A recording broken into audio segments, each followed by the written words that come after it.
할렐루야.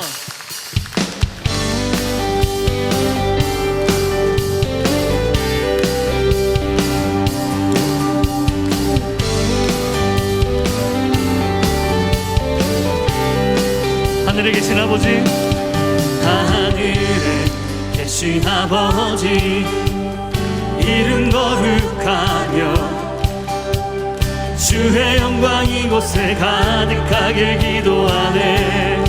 하늘에 계신 아버지, 하늘에 계신 아버지, 주 이름 나 외치며 주의 영광 이곳에 가득하길 기도하네. 찬양해, 찬양해 새 노래로, 찬양해 새 노래로, 찬양해 새 노래로 주님께. 주님의 나라, 주님의 나라, 주님의 뜻이 하늘에 이루어지듯이 모두 선포해. 자비한 주일이 이 땅에 이루어지리라. 아멘.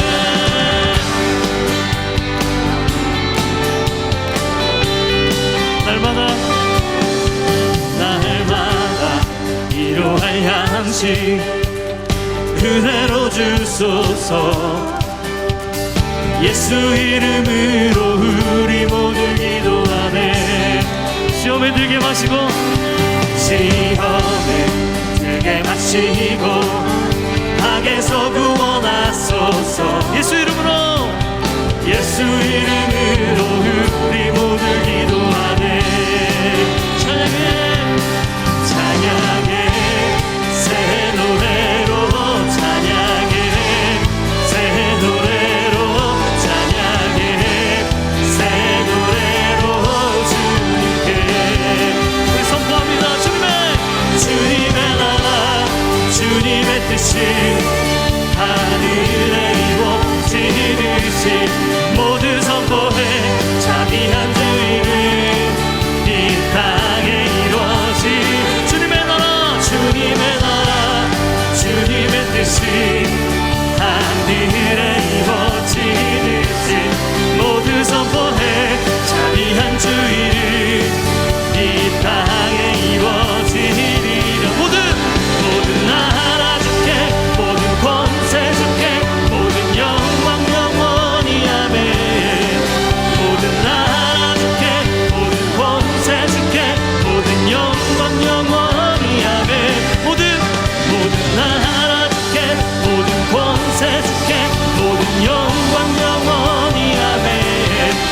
모든 나라 주께, 모든 권세 주께, 모든 영광 영원히 아멘. 주님의 나라, 주님의 뜻이 하늘에 이루어지듯이 모두 선포해.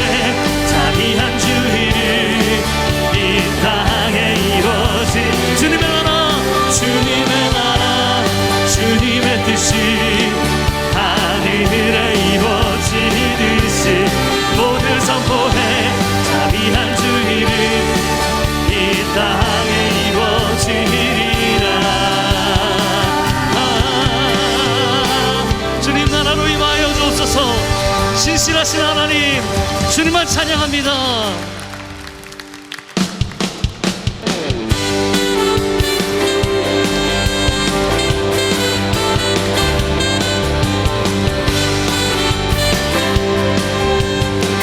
나의 반석이신 하나님, 나의 반석이신 하나님, 행하신 모든 것 완전하시니 나의 생명 되신 하나님, 내게 행하신 일 찬양합니다. 신실하신 하나님, 신실하신 하나님, 실수가 없으신 좋으신 나의 주. 신실하신 하나님, 실수가 없으신 좋으신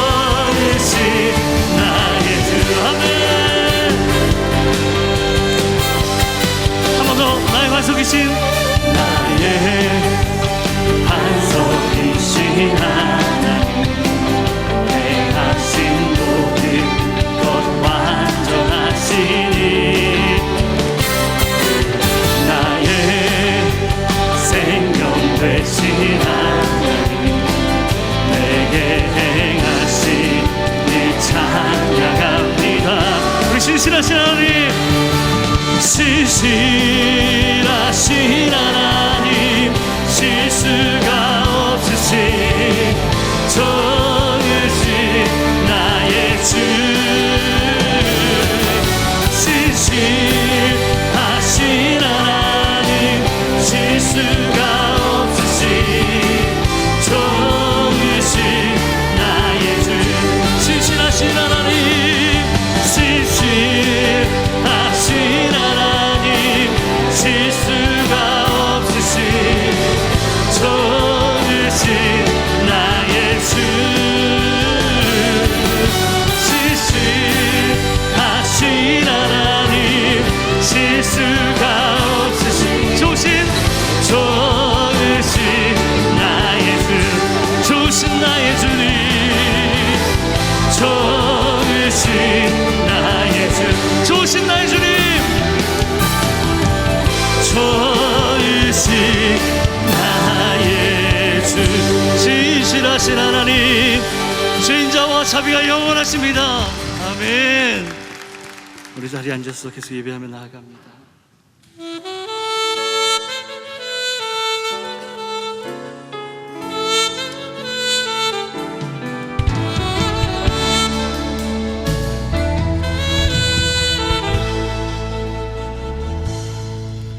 내가 누려왔던 모든 것들이 내가 지나왔던 모든 시간이 내가 걸어왔던 모든 순간이 당연한 것 아니라 은혜여서 아침 해가 뜨고 아침 해가 뜨고 저녁에 노을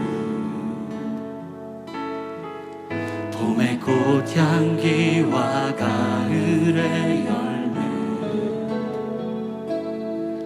변하는 계절의 모든 순간이 당연한 것 아니라 은혜였소 모든 것이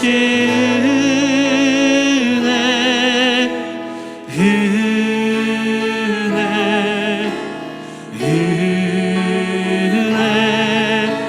한없는 은혜 내 삶에 당연한 것 하나도 없었던 것을 모든 것이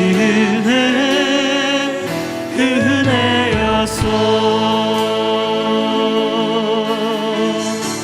내가 이 땅에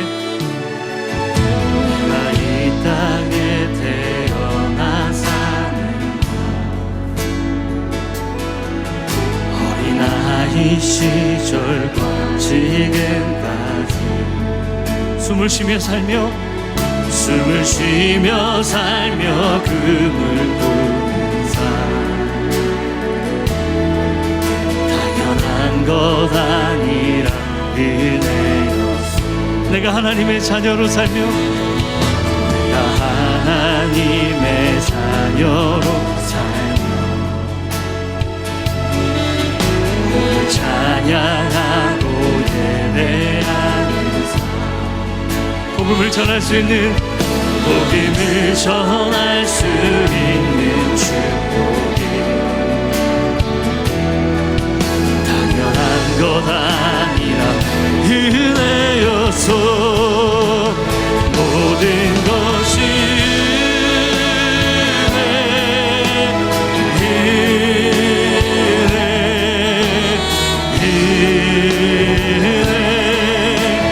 한없는 은혜 내 삶에 당연한 것 하나도 없었던 것을 모든 모든 것이 은혜여 모든 것이 은혜 모든 것이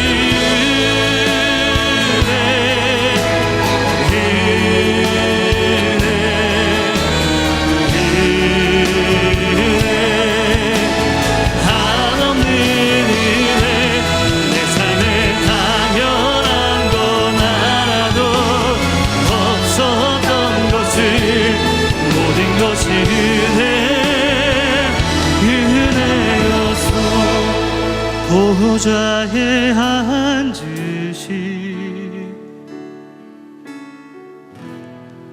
그 어린 양 예수 다 무릎 꿇고서 주 경배하리라. 우리 주를 경배하며 나갑니다. 보좌에 앉으신 보좌에 앉으신 그 어린 양 예수 다 무릎 꿇고서 다 무릎 꿇고서 주 경배하리라. 우리 두 손을 높이 들고 찬송과 존귀와 찬송과 존귀와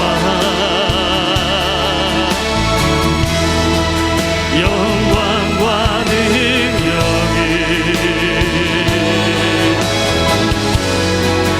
영원 영원토록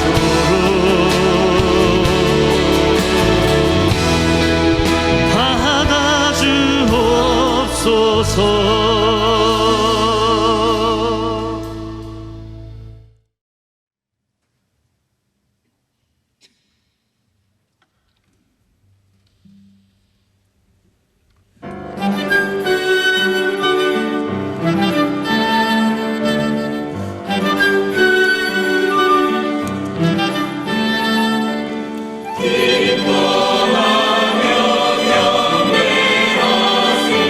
영광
할렐루야, 양재주일 사부예배에 오신 성도님들을 주님의 이름으로 축복하고 환영합니다. 이 시간 CGN TV와 유튜브로 예배드리시는 성도님들에게도 하나님의 평강이 가득하기를 축복합니다. 우리 좌우에 계신 분들과 함께 인사 나누도록 하겠습니다. 소망의 복음을 굳게 잡으십시오. 하나님께서 오늘 우리에게 주시는 말씀은 갈라디아서 4장 1절부터 11절의 말씀입니다. 갈라디아서 4장 1절부터 11절까지의 말씀을 우리말 성경으로 함께 교독하여 읽도록 하겠습니다. 내가 또 말합니다. 상속자가 어린아이일 동안에는 비록 모든 것의 주인이지만 종과 다름이 없고 아버지가 정해놓은 때가 되기까지 그는 후견인과 재산 관리자 아래에 있습니다. 이와 같이 우리도 어린아이였을 때는 세상의 초보적인 것들 아래서 종노릇했습니다. 그러나 때가 찾아 하나님께서는 자기 아들을 보내셔서 한 여자에게서 나게 하시고 율법 아래 나게 하셨습니다. 이는 율법 아래 있는 사람들을 구속하시고 우리로 하여금 아들의 신분을 얻게 하기 위함입니다. 여러분이 아들들이므로 하나님께서 자기 아들의 영을 우리 마음속에 보내셔서 아바 아버지라고 부르게 하셨습니다.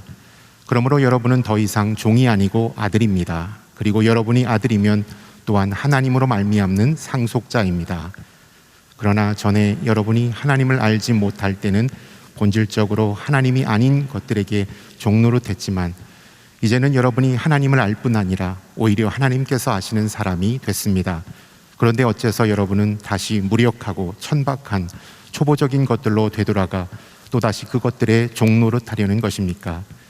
여러분은 날과 달과 절기와 해를 잘도 지킵니다. 11절 함께 읽겠습니다. 내가 여러분을 위해 수고한 것이 헛될까 두렵습니다. 아멘. 지난주에 이어서 율법의 종인가 하나님의 자녀인가 라는 제목으로 갈라디아서 말씀을 계속 나누게 됩니다. 믿음의 생활은 쉽지 않습니다. 어려울 뿐만 아니라 하나님의 은혜의 역사가 아니고는 불가능한 것입니다. 타락한 인간 안에는 하나님을 믿고 의지하는 그 믿음이 존재하지 않습니다. 때로 있다 해도 파괴됨으로 인하여 하나님을 믿고 의지하는 그 믿음으로 살 수가 없습니다. 우리 안에 있는 이 죄성, 죄의 세력은 끊임없이 하나님을 믿고 의지하는 것을 저지하고 방해합니다. 타락의 본질은 불순종입니다. 그 불순종을 일으키는 것은 불신입니다. 하나님의 말씀을 믿지 않고 하나님을 믿고 의지하지 않는 그 불신, 믿음을 저버림으로 불순종하게 되고 그 불순종이 타락한 삶을 만들어내는 것이죠. 그러므로 타락한, 구원받지 못한 모든 사람들에게는 하나님께 대한 믿음을 가지고 있지 않습니다. 또한 사단의 세력 또한 우리가 하나님을 믿고 의지하는 것을 끊임없이 방해하고 공격합니다. 성도들이 하나님을 온전히 믿고 의지하는 순간 얼마나 큰 능력과 은혜가 부어지는지를 알기 때문에 우리가 믿음으로 하나님께 나아가는 것을 가로막습니다. 믿음이 없이는 하나님을 기쁘시게 하지 못한다는 것은 우리가 믿음으로 나아갈 때 하나님의 충만한 능력과 은혜 그리고 하나님을 기쁘시게 하는 일들이 우리를 통해 일어난다는 것을 말씀하시는 것입니다. 따라서 하나님께서 인간을 구원하시며 인간을 하나님의 백성으로 변화시키기 위해서는 두 가지 일을 동시에 행하셔야만 했습니다. 하나님께서 예수 그리스도를 통해서 구원을 완전히 이루시는 일과 동시에 그 구원을 받아들일 수 있는 그 구원을 수납할 수 있는 인간 안에 이 믿음을 만들어주시고 그 믿음을 세워주시는 일 또한 하나님께서 행하셔야 하는 일이었습니다. 하나님께서 그리스도를 통하여 완전한 구원을 이루셔도 그 구원이 각 사람에게 역사하려면 인간에게 믿음이 있어야 하는데 인간에게는 그 믿음이 타락으로 말미암아 상실되었기 때문입니다. 그래서 하나님께서는 예수 그리스도를 통해 구원을 이루시며 동시에 인간 안에 그 믿음을 형성시켜 주시며 불러일으켜 주시며 그리고 그 믿음에 굳게 서도록 이끄시는 일까지 하나님의 은혜의 역사에 포함이 되어 있는 것입니다. 그러므로 우리 안에 어떤 믿음이 있습니까? 그것도 하나님의 은혜의 선물입니다. 믿음이 자라고 있습니까? 하나님의 은혜가 내 속에서 역사하고 있다는 증거죠. 하나님께서 이 모든 일을 이루시기 위하여 두 가지 도구를 사용하셨습니다. 첫째는 약속이요, 둘째는 율법입니다. 약속을 주신 목적은 무엇입니까? 그 약속을 통해 하나님께서 얼마나 믿으실 만한 분이며 또한 믿어야 하는 분인지를 하나님의 신실하신 그 약속을 지키시는, 이행하시는 그 과정을 통하여 인간 안에 믿음을 넣어주시는 겁니다. 우리 인간관계 속에서도 믿업지 않아 보였던 사람일지라도 약속을 잘 지켜 가는 사람을 보면 믿음이 일어나죠. 처음에 외모나 어떤 선입견으로 첫인상으로 볼 때는 믿업지 않아 보였는데 그분의 행동을 보면 약속을 잘 지키는 것을 통해 내 안에 믿음이 일어나는 것입니다. 그 믿음은 그 대상이 나에게 가져다주는 선물인 것이죠. 이처럼 하나님께서 성경의 역사를 통해 행하시는 약속을 확실하게 반드시 전능하신 능력으로 지키시는 그 모든 것을 우리에게 알려주심으로 우리에게 믿음을 형성시켜 주는 것입니다. 하나님께서 율법을 주신 이유는 무엇일까요? 우리 인간 자신이 얼마나 믿을 수 없는 존재라는 것, 우리가 얼마나 타락한 존재이며 얼마나 부정한 존재이며 우리 자신을 의지하는 것이 얼마나 어리석은가 하는 것을 깨닫게 하기 위하여 율법을 주신 것입니다. 그러므로 우리가 율법 앞에 설 때 우리는 신실하신 하나님을 바라보게 된다는 겁니다. 갈라디아서 3장을 통해 사도 바울은 구약의 2000년 동안의 역사를 이 아브라함과 모세라는 두 인물을 통해, 아브라함을 통해 주신 약속, 모세를 통해 주신 율법으로 구약을 요약한 겁니다. 이 하나님의 약속과 율법이 장차 오실 예수 그리스도를 통해 어떻게 이루어졌는가를 설명하고 있습니다. 하나님의 약속이 율법보다 먼저 주어졌습니다. 430년 전에 아브라함을 통해 주신 약속이 후에 모세를 통해 주신 율법이 그 약속을 폐하지 못한다. 도리어 그 율법은 약속을 보완한다. 그 약속을 빛나게 한다.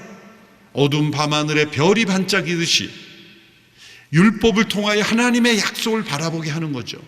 그것은 우리 자신에게 절망함으로써 하나님께 소망을 두게 하며 우리 자신의 신실하지 못한 죄악을 바라보며 신실하신 하나님의 약속을 바라보게 하는 형식으로 율법의 약속을 보완하는 것입니다. 하나님께서는 이 모든 것을 정확한 때에 맞춰서 역사하셨어요. 하나님께서 약속하시고 약속을 이루시는 때도 정확하십니다. 율법을 주시고 율법의 마침이 되는 때도 정확하게 이루셨습니다. 그 모든 때가 이루어지는 것이 바로 예수 그리스도께서 오신 때입니다. 오늘 본문 4장 4절에 보면 때가 찼다. 이것은 하나님께서 계획하신 모든 때, 하나님의 약속이 온전히 이루어지고 율법의 목적이 온전히 이루어져서 인간 안에 믿음이 일어나는 믿음의 때, 하나님의 온전한 은혜가 부어지며 또한 인간은 그 은혜를 온전히 믿음으로 받아 누리는 때가 온 것이다. 그것은 바로 예수님께서 오신 때다. 그래서 때가 찼다 라는 말씀을 하는 것입니다. 예수님께서 오신 이 때가 얼마나 중요한 때인가. 세속 역사에서도 예수님이 오신 때로 역사를 구분하지 않습니까? BC와 AD로 나누는 것, Before Christ, Anno Domini, 그리스도 이전과 주님 이후로 나누는 것은 교회가 정치적 영향력이 세지기 때문에 어느 한 시점에 교회를 따라 세상이 그렇게 간 것이 아니에요. 세상은 잘 알지도 못했지만 그 엄청난 영향력의 역사의 중심으로 오신 하나님의 이 약속과 율법의 때를 완성하시는 그 때에 오시는 예수님께서 역사를 양분하는, 예수님이 이전과 이후로 구분하는 이유는 무엇입니까? 바로 하나님의 때가 찼을 때이기 때문입니다. 교회 역사가들도 예수님이 오신 시점을 세속 역사와 같이 연구해 보면 놀라운 때라는 걸 알 수 있게 돼요. 정치적으로는 로마 제국에 의하여 팍스 로마나 시대, 로마의 평화 시대가 왔죠. 모든 길은 로마로 통한다라는 말이 등장할 정도로 로마 제국은 도로를 잘 닦았습니다. 법치로 잘 안전하게 통치했습니다.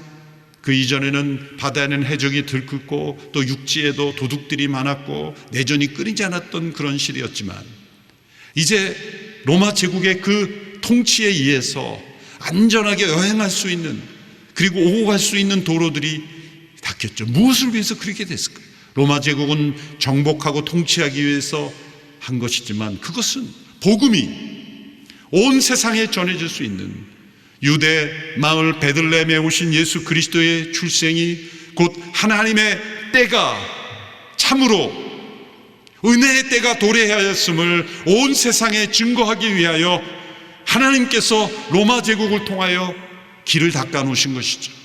문화적으로는 알렉산더 대제가 헬라어로 언어를 통일함으로써 구약 성경, 히브리어로 된 구약 성경도 헬라어로 번역이 됨으로써 구약의 역사 속에 일하신 그 하나님이 창조부터 시작해서 구약의 모든 역사가 예수 그리스도 안에서 이루어지는 약속임을 헬라의 모든 사람들이 읽을 수 있게 되었어요.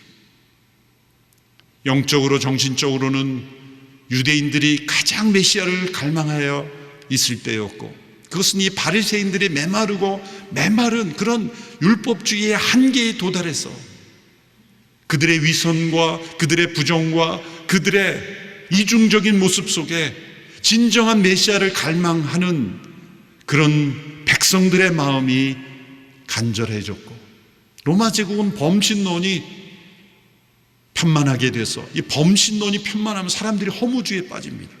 사람들이 허무주의, 절망에 빠져버리는 것은 이 범신론이 범람할 때 그런 현상들이 나타나요. 모든 것들이 하나님의 약속이 이루어지는 때, 그리고 율법의 마침이 되는 그때가 바로 예수님이 오신 때라는 거죠. 사도 바울은 이러한 변화, 때가 참으로 이제 새로운 은혜의 때가 왔다, 율법의 마침이 되고 은혜의 때가 왔으며, 그 은혜의 때는 하나님의 약속이 온전히 예수님 안에서 이루어지는 때가 도래했음을 설명하기 위하여 여러 가지 비유를 들었습니다.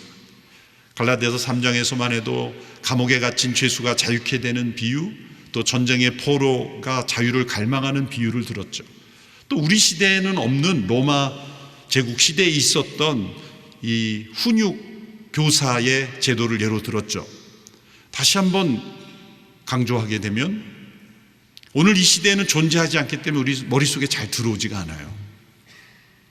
로마 제국에는 부유한 가정의 자녀를 올바로 양육하기 위해서 믿을 수 있는 한 종을 임명해서 그 자녀와 함께 등하교를 할 뿐만 아니라 자녀의 잘못된 행동에 대해서 훈육할 수 있고 따끔하게 때로는 매질까지 할 수 있는, 그래서 그 당시에 그 종의 역할을 하는 걸 보면 그 어린 자녀가 있고 매를 들고 있는데 그게 부모가 아니라 종입니다. 그래서 갈라디아서 3장에서 선생이라고 우리말은 번역이 되어 있고, 개역 성경에서는 몽학 선생이라고 번역이 되어 있고, 개역 개정에서는 초등교사다 이렇게 번역이 되어 있어요. 초등교사, 몽학 선생, 선생 다 이렇게 들어오지 않아요. 지식과 교양을 가리키는 그런 긍정적인 의미의 교사가 아니라 부정적 의미의, 없어도 되지만 꼭 필요한 그런 역할. 과거에, 요즘에는 그런 문화가 없지만 저희 선배 때만 해도 고등학교, 중고등학교 다닐 때 복장 불량이나 두발 불량이면 교사 선생님들이 그 교문 앞에서 지적하기도 하고, 또 이 선배들을 통해서도 그렇게 훈육하는 그런 역할을 맡겼죠. 그런 역할, 그것이 바로 율법의 역할이라는 거예요. 그런데 그것은 그 아이가 이제 자라나서 어느 정도 스스로 성인이 되면 더 이상 할 수 없는 제한적 시기의 역할이라는 거죠. 4장에 이르러서는 또 다른 비유를 예로 듭니다. 그것은 어린 상속자의 예를 듭니다. 큰 재산을 상속받을 한 어린아이가 있습니다. 아버지가 그 자녀에게 엄청난 재산을 물려주기로 상속하기로 약속했습니다. 그 어린 자녀는 약속을 받은 상속인이기 때문에 분명 그의 것입니다, 법적으로. 그러나 아직 그는 그것에 대하여 행사할 수 있는 권한이 주어져 있지 않습니다. 아버지가 정한 때까지 그는 후견인 혹은 재산 관리인의 통제 아래 있게 하였습니다. 로마 제국에 보면 15세까지 그리고 혹은 25세까지 이렇게 아버지가 정한 때까지 그 재산 관리인 혹은 후견인의 통제하에 있어야만 했습니다. 그것을 반드시 통과해야만 그 자신에게 약속된 상속을 받을 수 있는 효과가 발휘되는 거예요. 자, 그런 기간을 왜 두었을까요? 그 기간을 통하여 그 어린 상속자는 아버지가 자기에게 준 그 약속을 바라보았을 거예요. 그리고 속히 자신이 훈련을 통해서 그것을 벗어날 수 있는 준비가 되도록 자신을 겸손하게 하고 자신을 훈련하는 그런 기간으로 삼았을 것입니다. 그리고 그것은 분명한 것은 일시적인 것이라는 겁니다. 그 자체가 목적이 아니라 더 중요한 목적은 그 상속을 받도록, 그 상속을 잘 이어받을 수 있도록 하는 목적입니다. 그러므로 이 기간의 훈련은, 율법이라는 기능은 약속을 잘 이어받고 약속이 약속되게 하는 일에 쓰임받는 것입니다. 이제 아버지가 정한 때가 된다면 이제 그 모든 통제로부터 벗어나며 이제 그 약속대로 유업을 받는 상속인이 된 것이다. 바로 이제 율법의 마침이 되고 예수님이 오심으로써 바로 그때가 도래했다. 그렇게 설명하고 있습니다. 하나님께서 우리에게 아브라함에게 주신 약속을 우리에게도 주셨습니다. 또한 모세에게 준 율법 앞에 우리도 서게 했습니다. 약속은 하나님이 얼마나 믿을 수 있는 분인지 신실하신 분인지를 우리에게 알려줍니다. 율법은 우리 자신이 얼마나 무능하고 얼마나 믿을 수 없는 존재인지를 깨닫게 합니다. 그러므로 우리는 율법 앞에 섬으로 하나님의 약속을 바라보게 된다는 것이죠. 예수님이 오심으로 이제 새로운 시대가 도래했습니다. 하나님께서 예수 그리스도를 통해 우리에게 새로운 은혜의 때를 허락하셨다는 겁니다. 두 가지 일을 행하셨다는 것을 오늘 본문에서 사도 바울은 강조하고 있습니다. 첫 번째는 하나님께서 그 아들을 우리에게 보내셨다는 것입니다. 오늘 본문 4절 5절의 말씀을 우리 같이 한번 읽어볼까요? 시작. 그러나 때가 찾아 하나님께서는 자기 아들을 보내셔서 한 여자에게서 나게 하시고 율법 아래 나게 하셨습니다. 이는 율법 아래에 있는 사람들을 구속하시고 우리로 하여금 아들의 신분을 얻게 하기 위함입니다. 하나님의 때가 충만할 때 하나님은 아들을 보내셨습니다. 그분은 하나님의 유일하신 아들입니다. 하나님이 낳으신 아들이기에 하나님과 본질이십니다. 독생자입니다. 독생자라는 뜻은 외아들이라는 의미보다 홀로 하나님께 낳으신 유일하신 아들이라는 뜻이에요. 우리는 누굽니까? 하나님께서 흙으로 빚으시고 생기를 불어넣으신 하나님의 형상대로 지음받은 피조물입니다. 예수님은 피조물이 아니라 하나님이 낳으신 하나님의 아들이에요. 우리는 지음받은 피조물이에요. 하나님께서 아들을 보내셨다는 것은 하나님의 유일하신 아들이신 예수님을 피조물 된 인간으로 보내셨다는 거예요. 한 여자에게 나게 하셨다.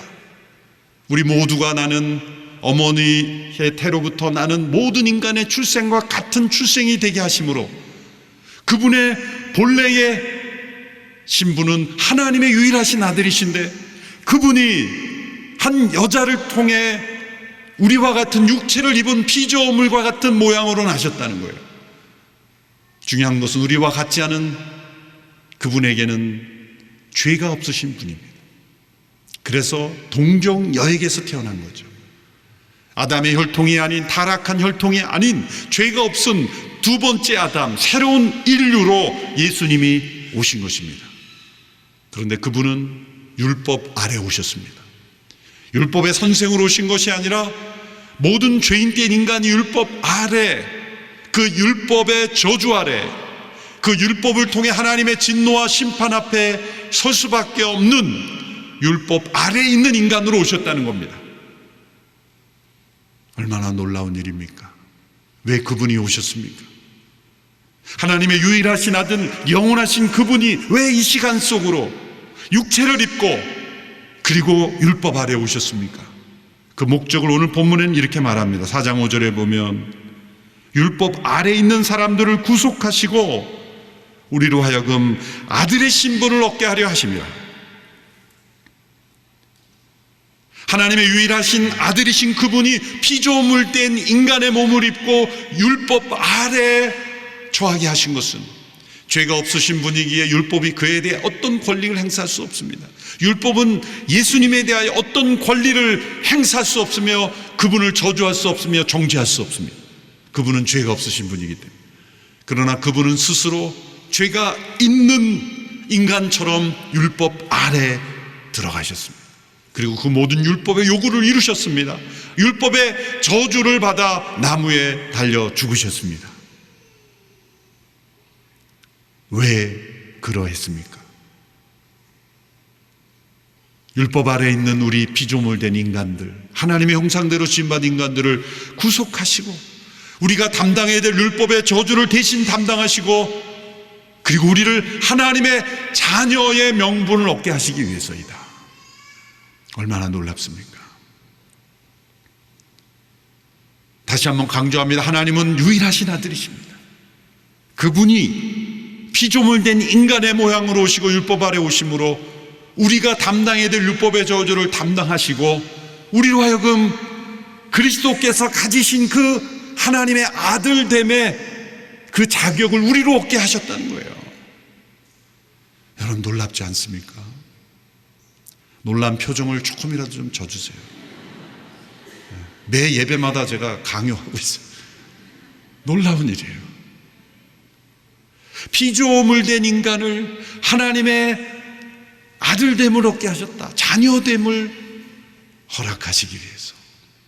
그래서 예수 그리스도라는 분은 순전한 기독교에서 장난감 병정들을 예로 듭니다. 인간은 장난감 병정들을 만들었지만 자녀는 낳은 자녀잖아요. 자녀와 장난감 병정과 비교할 수 있습니까? 자녀는 낳은 존재고 인간은 인간을 낳지 인간이 장난감 병정을 낳았다고 말할 수가 없어요. 장난감 병정은 피조된 존재, 만들어진 존재. 그런데 만약 그 장난감 병정들이 기적을 통하여 자녀들이 된다면 얼마나 놀라운 기적인가. 그것보다 더 신비한 기적이다.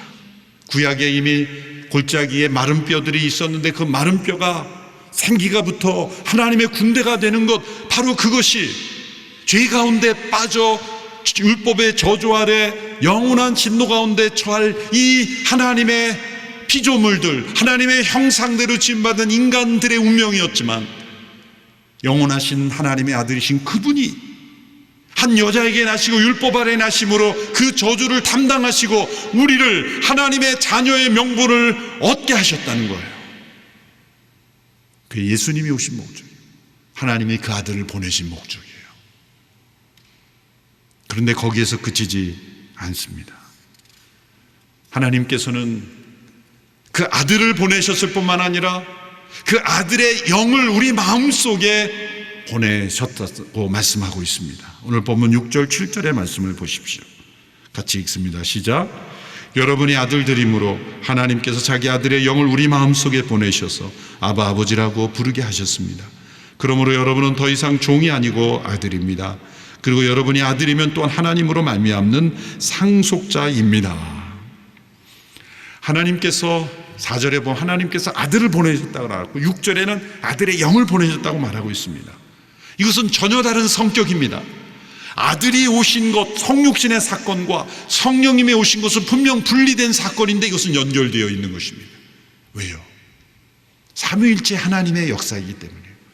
아들이 오심으로 이루신 일은 무엇입니까?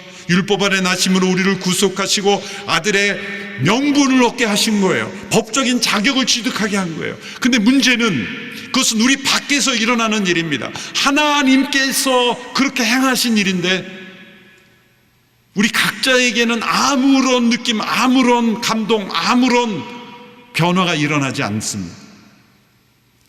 그 아들의 영을 이제 우리 마음에 보내주셔서 이제 아들의 명분만 있는 게 아니라 아들로서의 특권과 그 은혜를 누릴 수 있게 한 거예요. 그래서 아들의 영을 보내신 거예요. 성령님이 오신 것은 우리가 그리스도께서 이루신 그 아들의 명분을 우리가 누리게 하시기 위해서 오신 거예요. 그래서 우리 마음속에 이 아들의 영이 임하심으로 이제는 내가 하나님의 자녀라는 확신을 가지게 됩니다. 여러분이 확신이 있으십니까? 만일 확신이 없다면 하나님께서 여러분을 버리셨다는 것이 아니라 예수 그리스도를 믿지만 아들의 영을 보내신 그 성령님을 받아들이지 않았을 가능성이 높습니다. 분명히 하나님의 말씀에 갈라디아서 4장 4절에는 아들을 보내셨고 4장 6절에는 아들의 영을 보내셨다고 하는데 많은 경우에 교회 역사를 통해 아들을 보내신 것은 아멘 하면서도 아들의 영을 보내시는 것은 글쎄요 그러면서 받아들이지 않아요. 왜 그런지 모르겠습니다. 인간의 잘못된 이념적인 신학으로 성령을 보내신 사건을 제한하기 때문입니다. 종교개혁 이전에 로만 캐톨릭도 그러했고 교황청의 가르침도 그랬어요. 트렌트 종교회의에서도 이런 확신은 우리가 가질 수 없다 그렇게 가르쳤습니다. 그 결과 그것은 연옥의 교리로 이어지고 연옥은 면죄부를 한 거예요. 만일 우리가 예수 그리스도를 통하여 의롭게 되며 우리의 마음속에 아들의 영이 임하셔서 우리가 영원한 천국의 백성이 됨을 확신하며 하나님의 자녀됨을 확신하며 살아간다면 연옥의 교리는 설 자리가 없는 것이고 연옥의 교리가 설 자리로서 면죄부는 팔리지 않는 거예요. 면죄부란 왜 존재합니까? 연옥에 있던 자리가 지옥에 갈지 천국에 갈지 모르는 오락가락하는 사이에 면죄부 통해 헌금을 내면 천국으로 올라간다는 게 면죄부죠. 그러므로 그리스도인의 확신을 성경대로 가르친다면 연옥의 교리나 면죄부는 모두 잘못된 것이 드러나는 거예요. 저는 여기에 중세교회의 음모가 숨어 있었다고 저는 추정합니다. 마틴 루터는 믿음으로 옳게 되는 교리를 발견했을 뿐만 아니라 교황청이 당시에 로만 캐톨릭이 그리스도인이 가지는 자녀됨의 확신에 대하여 명확하지 않고 도리어 애매모호하게 그것이 가능할까? 그런 태도로 가진 것에 대하여 이 갈라디아서를 해설하면서 강하게 비판했어요. 오늘 이 시대에도 우리가 하나님의 자녀됨을 확신할 수 없다고 확신하는 분들이 있더라고요. 아니, 확신을 가지려면 정확한 걸 가져야죠. 자녀됨을 확신할 수 없다고 확신하는 분들 갖고 뭐 어떤 신앙생활을 하겠어요? 여러분 분명히 있지 않습니까? 로마서 8장 16절에 성령은 친히 우리 영과 더불어 우리가 하나님의 자녀임을 증언합니다. 이거는 확증한다는 거예요. 부인할 수 없는 우리 마음속에 확신을 아들의 영이 우리에게 주시는 거예요. 예수님은 오셔서 우리에게 아들의 명분, 자녀됨의 명분을 얻게 하셨지만 아들의 영은 오셔서 우리에게 자녀됨의 능력과 축복을 누리게 하시는 그 증거가 뭐냐? 우리로 하여금 하나님을 아바 아버지라 부르게 한다는 거예요. 여러분, 아바 아버지는 예수 그리스도만이 부를 수 있는 호칭이었어요. 그래서 유대 사회에서 예수님께서 주기도문 가르치면서 하늘에 계신 우리 아버지, 하나님을 아버지라고 부를 때 바리새인들은 신성모독이다. 어찌 하나님을, 유일하신 하나님을 아버지라고 누가 부를 수 있느냐? 그런데 예수님이 우리 아버지라 그랬어요. 나의 아버지가 아니라 그 우리에는 우리까지 포함시켜 주신 거예요. 그래서 장차 예수님이 십자가의 구속으로 인해서 그를 믿는 모든 자들에게 아들의 영을 부어주셔서 하나님의 자녀됨의 축복을 주심으로 하나님을 아바, 아버지라 부를 수 있는 그 특권과 은혜를 주시기 때문에 그 기도를 가르쳐 주신 거죠. 왜 아바, 아버지란 부르짖음이 중요합니까? 사단 마귀가 우는 사자처럼 부르짖고 있기 때문입니다. 죄를 짓고 타락한 삶을 사는 모든 인간들에게 사단은 고소합니다. 정죄합니다. 너는 죄를 범했으니 너는 처벌받아야 된다. 하나님 앞에 쓸모없을 뿐만 아니라 너는 사라져야 될 가치 없는 존재다. 끊임없이 공격합니다. 여러분, 사단의 정죄가 때로는 거짓말이지만 때로는 근거 있는 것도 많습니다. 율법을 갖다 댑니다. 율법에 근거하면 너는 처벌받아야 된다. 스가랴 3장에 보면 대제사장 여호수아가 더러운 옷을 입고 있었어요. 대제사장이 입지 말아야 되는 옷을 입고 있었던 거예요. 사단은 정죄하고 고소합니다. 사단은 율법을 가지고 우리를 공격하는 거예요. 하나님의 의도는 율법을 중간 단계로서 죄를 드러나게 함으로써 약속의 자손이신 그리스도를 바라보게 하는데, 사단은 죄를 드러나게 함으로 우리를 절망에 빠져버리게 하는 거예요. 그리스도를 향하게 하지 않고 절망에 빠지게 하는 거예요. 하나님은 이 율법을 중간 단계로 발판으로 삼으셨지만 사단은 율법을 최종 단계요, 그리고 율법을 막다른 길로 만들어 버리는 거예요. 그래서 율법을 이용해서 정죄하고 고소하고 고발하고 멸망에 빠지고 포기하게 만듭니다. 그 부르짖음을 어떻게 이길 수 있습니까? 오직 한 가지, 이 부르짖음이에요. 아바 아버지. 하나님을 아바 아버지라고 부르는 그 성령의 탄식, 그 성령의 도우심이야말로 우리가 율법을 잘못 이용하여 우리를 공격하는 모든 공격을 이기고 승리할 수 있는 유일한 길인 것입니다. 하나님은 그걸 하시고 아들의 영을 우리에게 부어주신 거예요.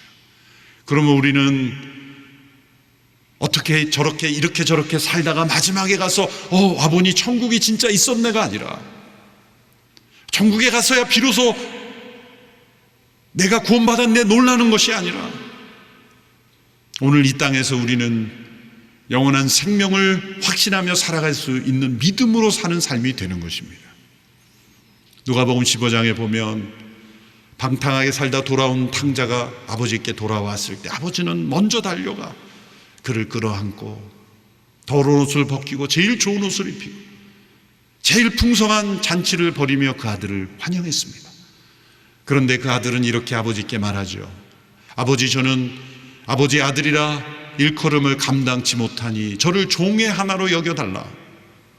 여러분, 이것은 겸손처럼 보이지만 교만입니다. 이것은 아버지의 사랑을 거부하는 것이며 아버지의 은혜를 인정하지 않는 불신인 것입니다. 바로 이 말이 율법의 종된 모습인 거예요. 제가 어떻게 아버지의 사랑을 받을 수 있겠습니까? 저는 종으로 여겨달라고 하는 것이 아버지의 사랑을 모독하는 것 아닙니까? 아버지는 완전한 용서와 완전한 화목을 이룰 수 있도록 모든 것을 그리스도 안에서 십자가에서 용서하시고 우리를 기다리고 계시는데, 저는 제가 행한 대로 받는 종으로 살겠습니다. 그러한 태도가 바로 율법의 종된 태도인 거예요. 아버지의 완전한 사랑을 믿음으로 받아들이지 않는 거예요. 그리스도 안에서 우리를 완전히 용서하셨다는 것을 받아들이지 않는 사람은 곧 율법의 종으로 사는 거예요. 자신이 행한 것을 따라 보상받는 종처럼, 내가 잘 살면 나를 의롭게 여기고 내가 합당하지 못하게 살면 버림받는 것으로 살아가려는 것이 얼마나 어리석은 것인가. 갈라디아 교인들이 내게 호소하니 얼마나 어리석은 것이냐. 너희들은 왜 약속에서 율법으로 되돌아가려느냐? 너희들은 왜 믿음의 생의로 되돌아가려느냐? 어리석은 갈라디아 사람들아. 이 바울의 외침은 오늘 우리에게 주는 외침이에요. 오늘 우리의 신앙이 하나님의 자녀됨의 이 축복을 잃어버리지 않는 그런 믿음으로 살아가는 우리 모두가 되기를 바랍니다. 우리에게 이 믿음의 은혜를 주시기 위해서 그리스도께서 십자가에 죽으시고 아들의 영이 우리에게 오심으로 우리에게 믿음을 주시고 더 확신을 주심으로 우리가 믿음으로 살게 하셨습니다. 그러므로 우리는 어떠한 상황, 어떠한 형편, 어떠한 자신의 죄와 허물에도 불구하고 그리스도의 십자가를 의지하고 아버지 하나님께 아바 아버지 그렇게 부르짖는 믿음의 삶을 살 수 있게 되기를 축원합니다. 기도하겠습니다. 하나님 아버지,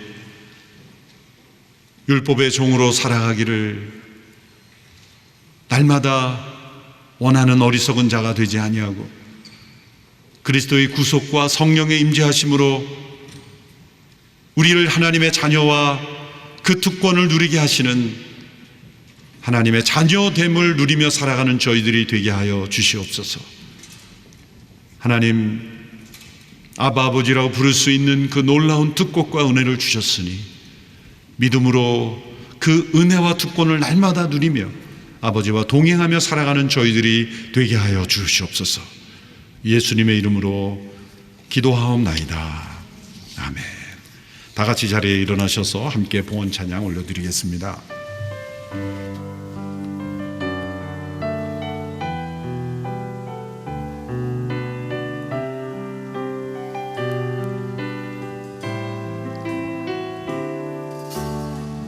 이 땅의 광무함을 벗어서 하늘의 하나님 긍휼을 베푸시는 주여 우리의 죄악 용서하소서. 이 땅 고쳐주소서.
사랑의 하나님, 생명의 귀한 말씀 우리 가운데 주심을 감사드립니다.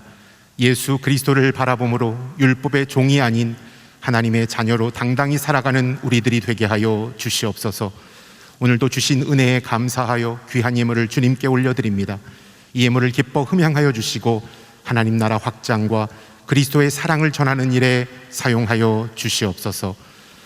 지금은 우리 주 예수 그리스도의 은혜와 하나님 아버지의 무한하신 사랑하심과 성령의 내주교통 역사하심이 다시는 율법에 매이지 아니하고 믿음으로 하나님의 약속을 바라보며 하나님 자녀의 신분으로 살아가기로 결단하는 머리 숙인 성도님들 위해 주님의 몸된 교회 위에, 이 나라와 이 민족 위에, 지금도 땅끝에서 주의 복음을 증거하시는 선교사님들 위에 이제로부터 영원까지 함께하옵시기를 간절히 축원하옵나이다. 아멘.